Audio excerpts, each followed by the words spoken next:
भस्मासूर पुराणात नाही, तो आजही जिवंत आहे तुमच्यात, माझ्यात. नमस्कार, मी भागवत सुधाकर पांचाळ आणि तुम्ही पाहत आहात भागवत पांचाळ टॉक्स. एक राक्षस होता भस्मासूर, ज्याला मिळालं होतं एक भयंकर वरदान.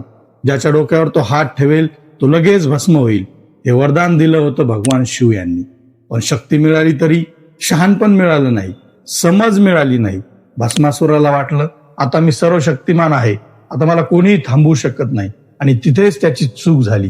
अहंकार वाढत गेला, सत्ता डोक्यात गेली आणि जो इतरांना संपवायला निघाला होता तो स्वतःच्या नाशाच्या वाटेवर चालत होता. क्षण आला आणि त्याने स्वतःच्या डोक्यावर हात ठेवला आणि एका क्षणात तो स्वतःच भस्म झाला. ही फक्त एक कथा नाही, हा एक इशारा आहे.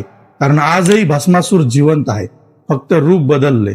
आजचा भस्मासूर तो आहे जो पैशासाठी नाती तोडतो, जो सत्तेसाठी माणुसकी विसरतो, जो अहंकारात स्वतःलाच हरवतो.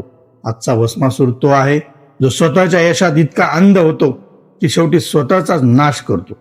शक्ती मिळणं महत्वाचं नाही, ती कशी वापरतो हे महत्वाचं आहे.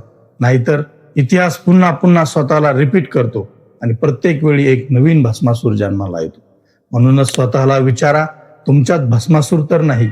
जर आहे तर अजूनही वेळ गेलेली नाही, कारण स्वतःला जिंकणारा खरा विजेता असतो. नाहीतर भस्मासुरासारखंच आपणही स्वतःलाच संपवतो. जर हा संदेश पटला असेल तर हा व्हिडिओ शेअर करा आणि कमेंटमध्ये नक्की सांगा आजचा भस्मासूर कोण.